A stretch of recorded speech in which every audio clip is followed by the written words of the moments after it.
We have made it to the final Nebraska positional preview of the offseason. And folks, we saved the best for last. We're going to be breaking down the most underappreciated, dare I say, disrespected units on this entire football team, none other than the Husker secondary. Today, we're going to be figuring out how good this unit really is using advanced statistics, advanced graphics, film, and so much more. I'm going to go over every single Nebraska corner, nickel, and safety on this roster, the pros in their game, the cons, my honest expectations for them in 2025, and everything else you need to know. So really quick, this video is absolutely loaded. I put a lot of work into this one. You're going to want to watch the entire thing because it is nuts. Hit that like button if you're fired up. And also, if you're a diehard Nebraska fan and you're not subscribed, what are you waiting for? For daily content, talking about your favorite team, for breaking news, for updates, for videos just like this, it is a no-brainer. Takes 2 seconds. Hit that subscribe button. Thank you so much. But without further ado, let's get into it. Having an honest conversation, breaking down Nebraska's secondary going into 2025, because I think when you ask most people, when you ask the national media, when you ask these beat reporters, when you ask the fan base, there's a lot of pessimism around the Husker DBs. Of course, you lose a couple key players in Tommy Hill, Isaac Gifford. You have a brand new positional coach in Addison Williams, a brand new defensive coordinator in John Butler. You lost multiple players to the portal. There's a lot of quote unquote unknowns. And for that reason, I think a lot of people just generally believe that Nebraska's DBs will live below expectations. Not only do I think that's not the case, I think they could be the best positional group on this entire team. So we're going to get things started talking about the cornerbacks. We'll go to the nickel position, and then we'll finish things off with the safeties. We have a lot to talk about when it comes to them, but we'll save the best for last. So let's get things started with the corners. In my opinion, arguably the best player on this entire defense for Nebraska. Nebraska's corner one, none other than USC transfer Ceyair Wright. Now, last year, absolutely broke out for the Big Red. Had about 40 tackles, 1 sack, 5 passes defended, 2 interceptions, one of which was against USC, his former team. He brought that back to the house, earning a grade of a B+. Now, Ceyair Wright, I mean, he was just absolutely phenomenal. He should have started from day one. He was that good with his ball skills, with his speed, with his man coverage, as you're about to see. So, Ceyair Wright, he broke out in a big way. He showed why he was a former top 100 recruit coming out of high school, one of the most coveted players in America. Now, despite the fact that he was so good last year, I still have a lot of concerns about him in 2025. He's definitely not a finished product. Let's get into his pros and his cons when you dive into his film. So the pros are very evident. I mean, he is so speedy. He runs a legit 4.4. Honestly, could be a 4.3 runner. So one of the fastest players in this entire football team. He has great ball skills, as you saw last year with his interceptions, with him going up and getting jump balls. He has great man coverage skills. Honestly, he's probably the best in man coverage out of any single player on this entire roster. Man, he's just a walking seatbelt, as the kids like to say. Great athleticism, great potential. I mean, he has the ability to be a first-round, second-round draft pick if everything works out for him. Great IQ. And honestly, the thing about Ceyair Wright that I like the most, he has great character. Sometimes with these DBs, as we've seen in the past for Nebraska, their liabilities off the field. Sometimes they don't make the right decisions. That's not the case with Ceyair Wright. He's a great guy on and off the field, and that's huge for Nebraska in the secondary. That's all about culture over everything else. So Ceyair Wright, there's a lot to like. Now, there's a lot of cons with him that I'm still concerned about going into 2025. Tackling something that he needs to continue to develop. And honestly, he got a lot better at that throughout last season, but Nebraska, they demand physicality from their corners. You're about to see that with some of the other guys we talk about. Ceyair Wright, his tackling isn't that good, so hopefully he continue to develop that, especially, head on with these running backs, with these wide receivers in open field. His zone coverage needs to improve. I mean, that's just very, very evident, not only with him, but with this entire secondary. They were awful in zone coverage last year. I mean, awful in cover 2, cover 3. They need to figure that out because they really got exposed throughout all of last season. And then, honestly, in my opinion, the biggest concern around Ceyair Wright is his increased role in 2025. We've seen a lot in the past where, really solid corner 2s for Nebraska were great at that role, but when they get upgraded to corner 1, they really struggle. And that's because it's a completely different position. You go up against some of the best wide receivers in America, the Ryan Williams of the world, the Jeremiah Smiths of the world. Okay, you're not going up against those guys at corner 2. So Ceyair Wright, while he did have experience playing a little bit of corner 1 last year, now he's the guy going into this year. And we saw Tommy Hill, for example, he thrived at corner 2, was not as good at corner 1. Lamar Jackson, the pass for Nebraska, was great at corner 2, took him a long time to develop to be a really good corner 1. So it takes some time. He's probably not going to be phenomenal at, right at the beginning of the year, but hopefully by the end of the year, he's one of the better corners in all of the Big Ten. So I'm very bullish on Ceyair Wright. There are some things I'm concerned about, but in my opinion, he's probably going to be Nebraska's best corner since Cam Taylor-Britt. I say that pretty easily. Let's get into my predictions for him in 2025. I think he's going to have 40 tackles on the year, 8 passes defended, only 1 interception. He's going to be an All Big Ten honorable mention in a 5th round draft pick. Now, again, I'm bullish. I'm not crazy about Ceyair Wright. I don't think he's going to be, a 1st round, 2nd round pick. I don't think he's going to be 1st team All Big Ten, but this is a really good stat line. This is exactly what you're hoping for from a starting corner at Nebraska. Again, only 1 interception. I know I'm going to get some questions about that. Just starting corners, corner ones, for whatever reason, don't get as many interceptions because they're not targeted as much. So I think he's only going to get 1 on the year. 40 tackles is fine. Honorable mention is fine. I think this is a really good stat line for Ceyair Wright. I think he's going to live up to expectations. Is he necessarily going to be that big breakout 1st round, 2nd round pick? No, but you don't need him to be that. You just need him to be really solid. I think that's what you're going to get from Ceyair Wright. So he's not really a question. We know what he is. We know he's a very, very good player.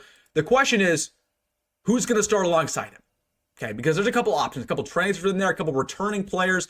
Let's get things started with the 2 players. So I think are in contention to start alongside him at corner 2. We'll start things off with Andrew Marshall, transfer from Idaho. Now, he was absolutely phenomenal last year, about 50 tackles, 3 passes defended. He should have had a couple interceptions, but dropped a couple and honestly just got unlucky at times. So he's 6 foot tall, 185 is a guy who's also great on kick returns. Might just be Nebraska's starting kick return and punt return this year. So super dynamic, super speedy. Once again, very good in man coverage, very solid in zone coverage, which is something, of course, Nebraska very much needs this year. So he's the one guy who honestly is in position to start alongside Ceyair Wright, not name the next guy that we're about to talk about. I really like Andrew Marshall's game. I think he has high athletic upside. He's not the most physical tackle in the world, but once again, great ball skills. He is physical in coverage, not necessarily in tackling, but in coverage. He's going to use his hands, going to use his arms to swat that ball free.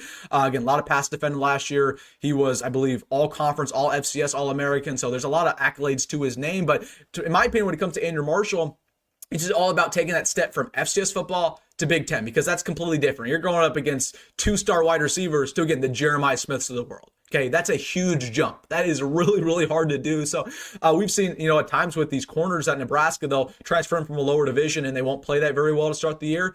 Andrew Marshall, he's one of those guys where I just hope that isn't the case. I hope if he does start on day 1, man, hits the ground running. But there are some concerns with that. And that's why, honestly, in my opinion, I'd be more in favor of starting the next guy who we're about to talk about. Again, Andrew Marshall, somebody with great speed, great ball skills, physical, great. Again, he's a guy who can return kicks at a high level. There's a lot to like around him. But in my opinion, the guy who's going to start at corner 2 is going to be none other than Amare Sanders, going into his 2nd year with the Big Red. 6'2", 175 pounds, out of Miami, Florida. Played in 5 games last year. He preserved his red shirt, but man, he was absolutely phenomenal. I mean, you just go back to last year with Nebraska at that corner position. I mean, it was a revolving door. Of course, we know that Ceyair Wright got a little bit banged up as the year progressed. Tommy Hill was banged up. Marques Buford, they moved him in and out from corner to safety. We had a revolving door. We were just trying out random guys. We tried out Mario Buford, Amare Sanders, Blye Hill, who we're about to talk about, Jeremiah Charles, and Amare Sanders by far played the best. I mean, he held things down. He's somebody who's really, really developed in zone coverage. Obviously, probably needs to develop a little bit more inside man coverage, especially in press, but again, good footwork, has that height Nebraska's looking for. He has great speed on him as well. So he runs about a 4.4, which is phenomenal for a guy his size. Again, long arms, very physical, great tackler. So there's a lot to like around Amare Sanders, and he's from Florida, so he's willing to lay the boom on. He's willing to tackle at a high level, which is something Nebraska demands from their corners. So I like Amare Sanders a lot. I think he has the potential to be a very high NFL draft pick. He has that frame. He has that build that all these NFL scouts are raving for.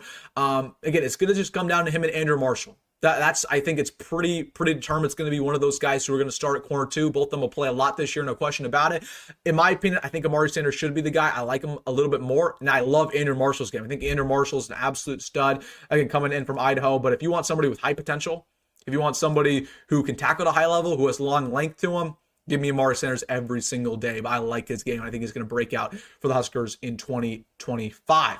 Then let's get to the corner depth, because there's a lot here. We have a lot of corners, and a lot of guys need to break out. Some guys need to at least prove themselves that they're worthy of being on this football team, because they might transfer by the end of the year. So let's get to our depth pieces. Jamir Conn is the first guy I want to talk about because, man, I am very bullish on him. Transfer from Southern Illinois. Now, this is somebody who is the most physical corner on this team. It's not Amare Sanders. It's not Andrew Marshall. It's definitely not Ceyair Wright.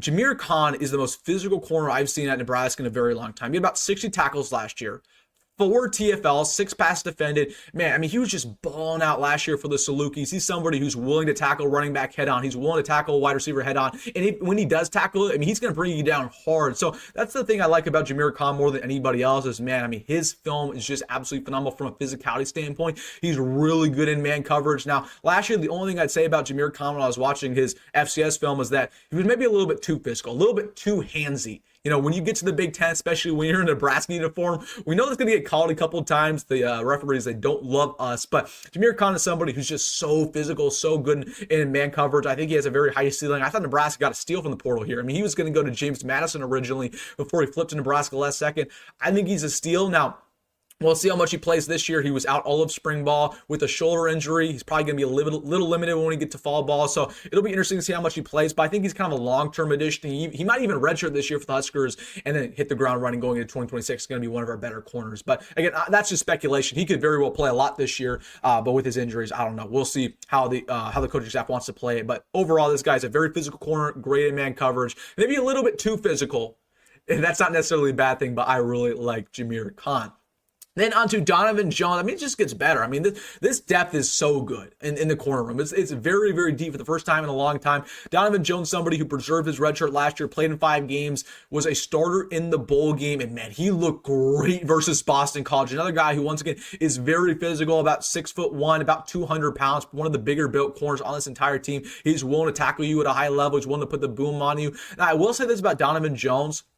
He's not the most athletically gifted corner in the world, which is something that, you know, I've watched him play since he was in high school back at Omaha North. He's not a guy who runs a 4.4. He's not somebody, you know, who just really impressed you with his speed, but his size is great. The physicality is great. Honestly, you can put him all over the field. I like Donovan Jones a lot at safety too. You can put him at free or strong safety. You can put him at corner. You can put him at nickel. So that positional flexibility is huge when it comes to Donovan Jones. But honestly, again, if he can just be a physical corner at a high level, be that positional versatility guy, that utility knack that the Huskers are looking for, he could probably even play in the box. Man, he's somebody who really has a high thing for Nebraska. So I don't know if he's going to start this year for the Huskers. I think there's a lot of people who might think that. They think he might start alongside Ceyair Wright. I'm not that bullish on him. He'll definitely get on the field a lot. But I think, honestly, the reason why he started last year in the bowl game was just simply because we had a revolving door. We had so many injuries there. We just had to try a new guy pretty much every single game. Donovan Jones got his opportunity, and man, he played well. So hopefully he can continue that in 2025. Then on to Jeremiah Charles, another guy who is one of the more athletically gifted players on this entire team, going into his 3rd year, 6 foot tall, 170 pounds. Arguably the fastest player on this team. It's been that way since high school. One of the fastest players in America, period. But he's still learning how to play football. He only started playing, I believe, his senior year. It could have been his junior year. So he's, again, such a very, very raw guy. Still learning pretty much everything, how to be physical, how to cover at a high level, man and zone coverage. He only had 10 tackles last year, 1 pass defended. You know, I go back to the UCLA game with Jeremiah Charles, where you know, that was a big game for Nebraska. They could have clinched bowl eligibility. Nebraska had a problem at corner, so they said, hey, Jeremiah, you're going to get your opportunity.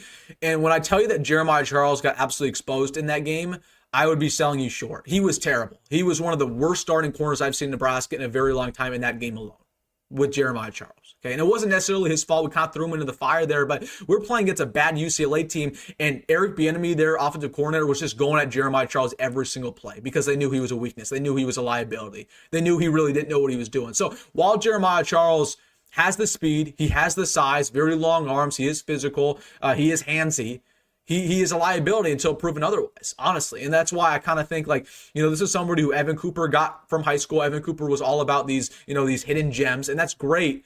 But sometimes with these hidden gems, they just don't work out. Okay, not everybody can be a hidden gem. And I think Jeremiah Charles is somebody where it's a make it or break a year. It's either you know, are one of the better corners on this team, or you don't play at all. You might enter the portal. So we'll see what happens with Jeremiah Charles. I'm not too bullish on him. Again, the athletic upside's there. He's, again, a guy who's super high ceiling, super low floor. We'll see what happens with Mr. Jeremiah Charles.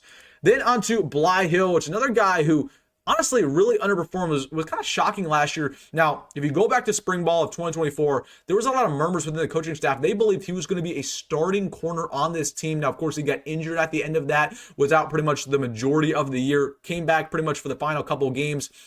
And I remember, again, same deal with Jeremiah Charles. Blye Hill played in the Wisconsin game. We had a revolving door there. We really were trying to figure out who would work. And there was one play where Blye Hill just got absolutely burnt on a post route.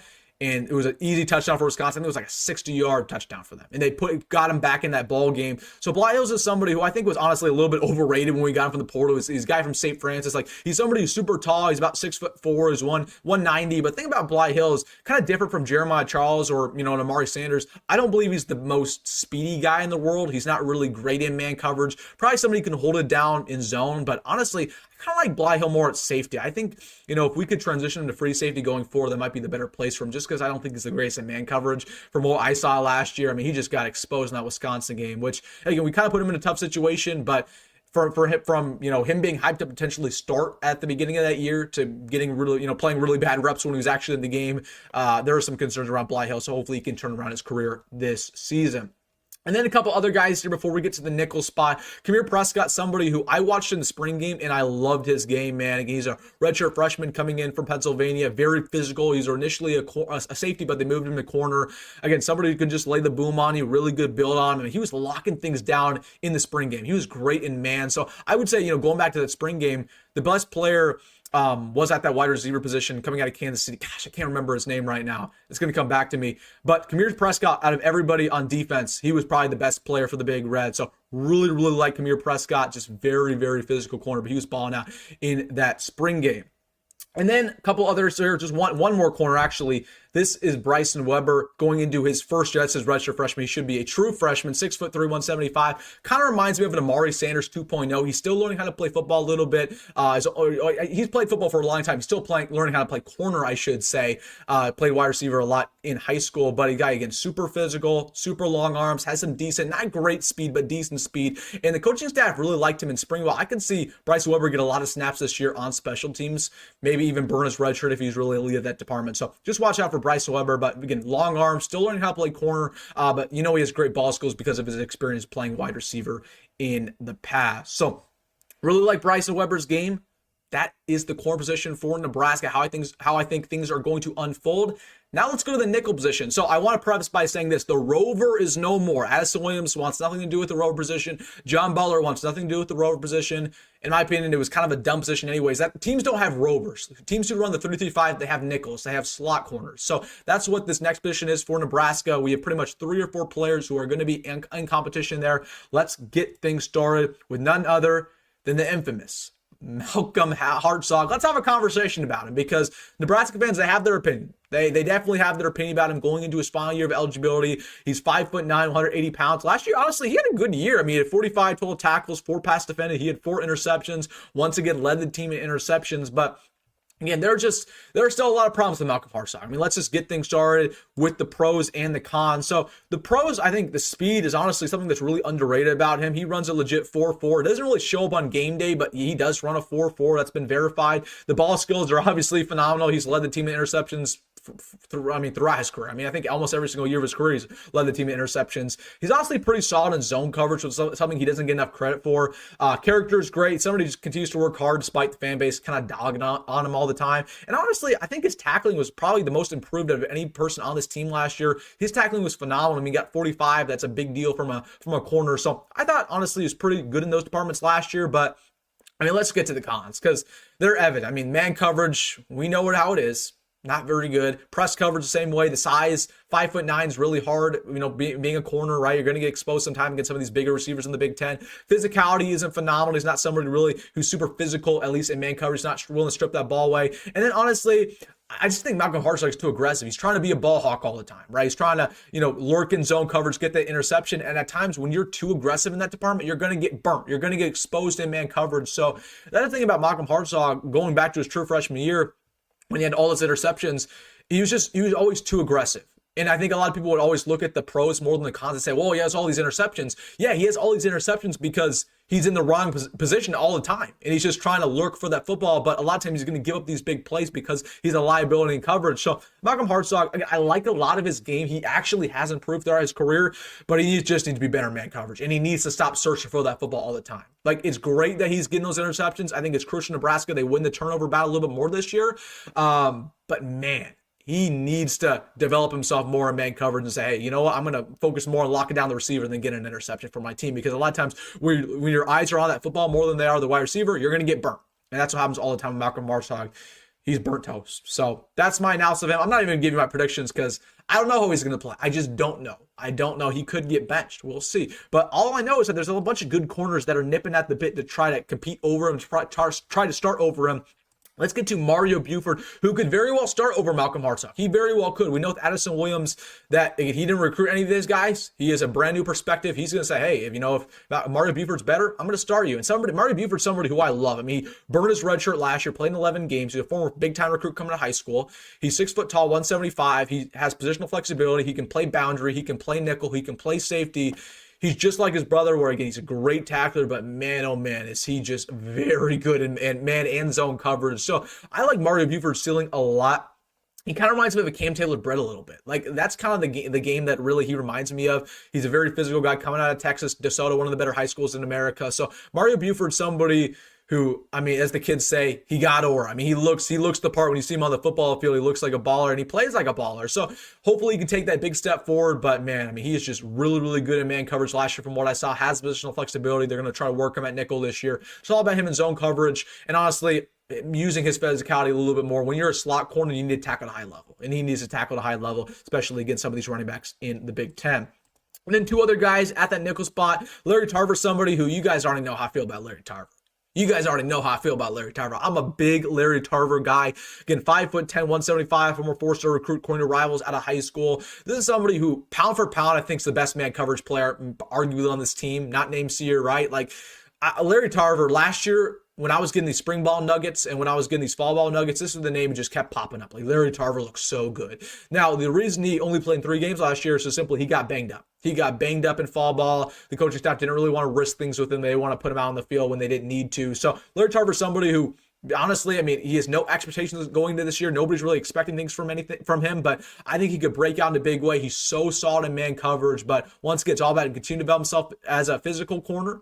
Okay, developing himself in zone coverage, more in press coverage as well. But I think pound for pound, man, he is so good in man, so speedy, so athletic. Not necessarily super tall, but checks a lot of the other boxes.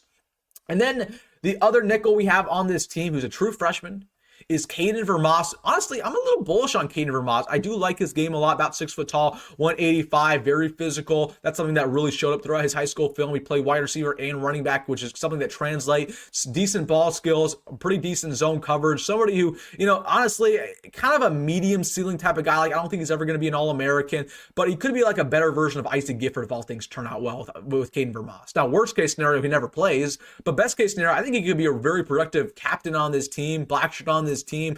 Again, he's already very physical. It's something I like from him. Again, smart kid, does all the right things off the field. Really don't have to worry about that. But the fact that he's being cross-trained at both corner, nickel, and safety, feel really good about his future. So I'm excited to see what he can do. I don't really have too many expectations for him. Like, he's not going to play as a true freshman, that's for sure. But again, somebody who has some decent athletic upside, is physical, decent in zone, needs to develop himself in man, needs to develop himself in press. But I like his game. I do. And hopefully he can work out going into year 3. I don't know if he's going to play next year. I don't know if he's going to play this year, but year 3, hopefully he can be in the mix to start. All right, guys. Those are the corners. Those are the nickels. Now let's get to the safeties, because we have a lot to talk about when it comes to these guys, the starters, the depth pieces, and so much more. So let's go to, in my opinion, the best player on this entire football team. Yes, I said it, man. Yes, I said it. I've been hyping up Deshon Singleton for some time now. I believe that he could be a very high draft pick for Nebraska. I believe that he could be an All-America. I believe that he could be All Big Ten. And there's good reason. When it comes to Deshon Singleton, you look at the stats last year, he was good, not great. He had 71 tackles, 3 pass defended, 1 interception. But the thing about Deshon is that he's only 22 years old. Okay, he's been injured pretty much his entire career. He's never had a full offseason with the same coaching staff until this year. And there's a reason why, when Matt Rhule's talking about breakout guys, it's the first guy he always mentions. And, of all the spring ball nuggets I heard this year in particular, Deshon Singleton came up more than pretty much any other name. Like, he just looks the part. He's a leader. He's a baller. He's somebody who is one of the hardest hitters we've seen in Nebraska in the past decade. But not just that, he's developing himself in zone coverage. He's developing himself in man coverage. So, talking about his pros and cons a little bit, again, the tackling's great. The ability to lay the boom on you, I think he's versatile. He can play both free and strong safety. He can play in the box, which is great. I think he has the potential, like I just talked about. He's great run instincts. Like, he's somebody who, kind of like a Levante David, where, might not be in the right place, at the start of the snap, but he's going to find his way to the ball carrier and lay the boom on you. So really like Deshon Singleton from that aspect. The only cons last year is, again, the injuries. Like, stay healthy. gotta stay healthy, because that's something that's, one of the biggest things in football. You gotta stay on the field. That's one of the biggest traits that people just don't talk about. Zone coverage needs to develop himself a little bit more. He got exposed in coverage as the year progressed last year. That's something that I think he will be a lot better at, but that's something that, Evan Cooper didn't do a very good job at, and then John Baller got here a little bit too late to teach him. So with a full offseason under his belt, I think he's gonna be a lot better in zone coverage. And then top end speed, he's not a guy who runs a 4.4. That's not something you really expect from somebody who's a safety, but he's not an athletic freak necessarily, but he's still very, very athletic, to say the least. So again, I'm bullish on Deshon Singleton. I think he is going to be one of the better players on this team. Let's get to my official prediction for him. Now, I think he's going to be all Big Ten. Whether it's first team, second team, remains to be seen. I think he's going to have 90 tackles on the year, 6 passes defended, 1 interception, and he's going to be a 4th round NFL draft pick. So again, maybe not a 1st round pick, maybe not a 2nd round pick, but I think honestly somebody who should be. He probably should be a 2nd round pick, but the league isn't going to do him justice with all his injuries. But I think he's going to be the best player on this defense for Nebraska. Maybe the best player on this entire team. He's going to break out in a big way. He's going to be somebody who lays it down the running game. He's going to lay the boom on you. He's going to force multiple fumbles. He's going to be a lot more developed in pass coverage at that strong safety spot. So I'm big on Deshon Singleton, but it's the only thing I'm looking out for. I feel good about him on the football field. Can he stay healthy? Can he stay healthy? That's the only big concern. Now, over to Marques Buford, who also is a senior. We have a very veteran-led safety group here, along with Markham Hartzog at that slot. But, he's, again, another senior, about 6 foot tall, 190 guy who's also very physical, had 5 pass defended last year, 1 interception. But same deal with Marques Buford. There's pretty much 2 issues around him. One is the fact that he, once again, got injured throughout his career. And then number 2 is the fact that he's never really had a positional home, should I say. We've moved him to free safety, we've moved him to strong safety, we've moved him to rover, we've moved him to the slot, we've moved him to corner. Why are we doing all this with Marques Buford? We're doing too much. Okay, we know what he's a free safety at heart. That's his best position. It's always been his best position. In Nebraska, they finally move him back to free safety this year. So hopefully he balls out where he is meant to be played at. Let's get into the pros and cons behind his game. So pros, I think he's a solid tackler. Now, he's not a guy who's going to lay the boom on you necessarily like Deshon Singleton, but he's still a very, very solid tackler. Versatile, and just like we talked about, he can play all over the field for better or worse. I think he has great speed, which people just don't talk about. IQ is great. Resilience is great. Somebody's bounced back time and time again. Great motor, great in zone coverage. Now, I think the cons comes to Marques Buford. We saw this last year. His man coverage is not good. That's why he should not be at corner, because he just can't. He's not good at man coverage. He just isn't. He got exposed a lot last year. His pursuit angles aren't the best at times. He's a great tackler, but sometimes, again, he won't take the best angle to actually get to the ball carrier. And then I think potential Marques Buford, kind of is a con, right? He's not a 1st round pick necessarily type of guy, but he's somebody who's just a solid safety. That's all you really need. I don't really care about draft picks as long as you're a solid player. So that is the pros and the cons behind Marques Buford. My prediction for him, I think it's going to be a 7th round pick. 60 tackles on the year, 4 pass defended, and 1 forced fumble, which I think is a great year for Marques Buford. Now, is that a breakout worthy year of, being one of the better safeties we've seen in Nebraska in a long time? No, it's not. But we don't need him to do that. We just need him to be solid and hold things down and stay healthy. I think he's going to do exactly that. That's a great year for Mr. Buford. Now, going on to the depth pieces, because I feel good about the corner depth. I feel good about the nickel depth. But the safety depth kind of has some concerns there. There's some unproven players. So let's go to the depth here. We have Justyn Rhett coming in from Georgia. That's a former big-time recruit coming out of Nevada, 6'1", 200 pounds. Somebody who was originally a corner, but Georgia moved to safety. He played some special teams throughout his career. But somebody who, again, pretty solid, from a tackling standpoint, instinct standpoint. But his zone coverage needs some work. That's the bottom line. His eyes need some work. His instincts need some work. Man coverage, obviously not great. That's why they moved him to safety initially. So I think that Justyn Rhett, somebody who does have high potential, obviously being a 4-star coming out of high school. He's not the speediest guy in the world. You don't need him to be that, but he has a nice build on him. I think what Justyn Rhett's honestly going to be this year for Nebraska is a solid special teams contributor. Really, that's all we're really looking for him. And hopefully, going into next year for Nebraska, he could be our starting safety without a question at that free safety spot. So watch out for that when it comes to Justyn Rhett. But again, high ceiling, low floor type of guy. In Nebraska, they've done this in the past where they'll take these Alabama or Georgia transfers who really didn't play too much there, but might play more here, like a Stephon Wynn from Alabama, like an MJ Sherman. Sometimes it'll work out, sometimes it won't. This is another one of those additions. We'll see what happens there with Justyn Rhett. Then on to Derek Branch, is somebody the coaching staff loves. He's kind of like a Isaac Gifford light a little bit, where he's a former walk-on, he's about 6 foot, about 200 pounds. Again, not athletically gifted at all. There's a reason why he was a walk-on. He's not a speedster, he's not super big, but somebody just kind of does everything right off the field. And when he did get on the field last year, he played well. I mean, he was holding things down. He looked really solid. Now, he's a strong safety. He's not a free safety. So somebody who, again, is a physical tackler. I got a nice build on him. He doesn't impress you at all. If he gets on the field, it's not the worst thing in the world. It's not the best thing in the world. You're hoping he doesn't get in coverage because he's not good in coverage. But he's somebody who hold things down the running game, can play in the box a little bit as well. So I like Derek Branch. You got Rahmir Stewart, who played also very well in the spring game when I saw him. Again, 5 tackles last year, 1 interception. I think he had the interception against either Northern Iowa or UTEP. So he honestly looks pretty good. I think he also had an interception in the spring game last year. So somebody who we're just kind of waiting on for him to break out, but like Rahmir Stewart's game a lot, another physical safety kind of can play all over this defense. You can even put him at corner if needed, but kind of working on it, continue to put on weight, continue to be more physical. But the same thing with a lot of these guys, they just need to work on themselves in coverage. They're not very good in coverage. So hopefully he can do that. And then the last 2 guys here, Caleb Benning is somebody who, honestly, I'm on wait and see mode with Caleb Benning. Like, we know, of course, son of former Nebraska legend Damon Benning, redshirt freshman, played a little bit last year in 3 games, but this year he played in the spring game. If you play in the spring game, that kind of says a lot. That means you're really not in this rotation. So Caleb Benning was somebody who I don't even know if he's going to play this year. Like, he's not very tall. He is physical. He really is. And he has some nice ball skills to him with him playing wide receiver in the past. So we'll see what happens with Caleb Benning. It's a big year for him. I mean, if he doesn't play at all, which I think is kind of the expectation, that says a lot. I don't know. We'll see what happens with Caleb Benning. I don't really have I don't have a forecast for him. I really don't. I don't have a forecast for him, but I do like his ball skills. I don't love his physicality. I don't love his upside necessarily, but he's somebody who is speedy, who, obviously can go up and get interceptions if needed. He can play free safety. I like him in the nickel. I think they probably should move him to nickel. So I like him, but hopefully he can, live up to a little bit of his stats and legacy. And then the last guy here, true freshman Tanner Terch, somebody who I actually liked a lot coming out of Colorado. He's the number 1 player in that state. He was a 4-star according to one recruiting site. So, Tanner Terch solid.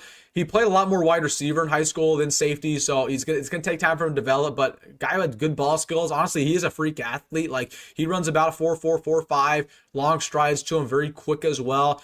I kind of liked him a little bit more on offense than defense. So, again, it's going to take time for him, but the ball skills are there. The coverage skills is honestly, he's very good in coverage, but I don't think he can tackle worth a darn. That's my thing about Tanner Terch. I don't think he can tackle. So we'll see when it comes to him, but don't expect him to play at all this year. I would be shocked if he even plays on special teams. So we'll see. But I think I'm kind of bullish on Tanner Terch long term. All right, guys. That's Nebraska's entire secondary, corners, nickels, and safeties. Now let's talk about how good is this unit really. Again, I'm bullish on it, man. I think now that we've completely wrapped up this positional series, I can tell you kind of my rankings. I don't know if the secondary is the best unit on this team. I think I'd go wide receivers number 1. Objectively, it's great. Linebackers, a close number 2. I could make an argument linebackers are number 1. I'm going to go ahead and put the secondary at number 3. Okay. I'm going to go ahead and put probably quarterbacks number 4. Defensive line number 5. Offensive line number 6. And then running backs, last but not least, at number 7. That's probably is how I'd rank it in order. So, again, talking about the secondary specifically, I love the corner depth. I think it's a very, very talented unit. While there's a lot of unproven players like Amare Sanders, like Larry Tarver, like a Amare Buford, even like a Blye Hill, right, Jeremiah Charles, there's a lot of unproven players, yes. But the talent, the potential is the best it's been in a decade. It's so good. And if only a couple players can break out and be half the player we think they could be, we're for a really good time at that corner position. Like, we have a lot of ballers. But the thing about it is, I hope Addison Williams doesn't have a seniority bias, because that's something I think Nebraska's had in the past a lot where Malcolm Hartzog, for example, like, he is not the best player on this team. He's not the best player in the secondary, but we continue to play him because of that seniority bias. Like, I think if Hartzog's out there stinking it up, or Marques Buford's out there stinking it up, pull him, because we have a lot of depth pieces. We have guys who can go up in there and, they're who are chomping at the bit to get playing time. That's what I'm hoping for Nebraska this year, but I think the potential is there, especially in the corner room. The safety depth is concerning. That's why it's very imperative for Nebraska that both Deshon Singleton and Marques Buford stay healthy for the first time in their career. But the main thing for me that I think when it comes to the secondary, I think the X factor of this entire defense, can they force more interceptions this year? That's something that's been a big failure for Nebraska the past, decade, half decade, whether it was with Matt Rule, whether it was with Scott Frost. The defense always preaches physicality and taking the football away, and we just don't do that. Okay, we only averaged 1.3 turnovers last year. That was not even top 60 in America. Can this defense get more interceptions this year? I think it will, especially with guys with great ball skills like Ceyair Wright, like Amare Sanders. We know Andrew Marshall could take it away with his speed. So Jamir Conn, super athletically gifted. Honestly, I think we're going to get more turnovers, which is why I think it's going to be a lot better of a secondary. I think the depth is the best it's been. The depth was awful last year, and I think it's going to be healthy as well. So I think the corner position is a lot more improved than last year. The nickel position's a lot more improved because Isaac Gifford was terrible. You guys already know my take on him.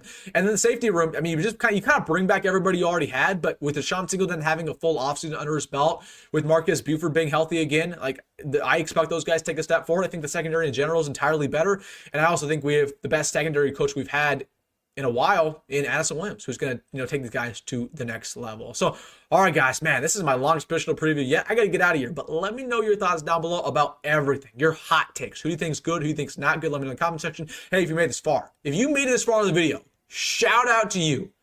I owe you something. Hit that like button and subscribe. As always, folks, go Big Red, go Met Roll, and I'll see you in the next one.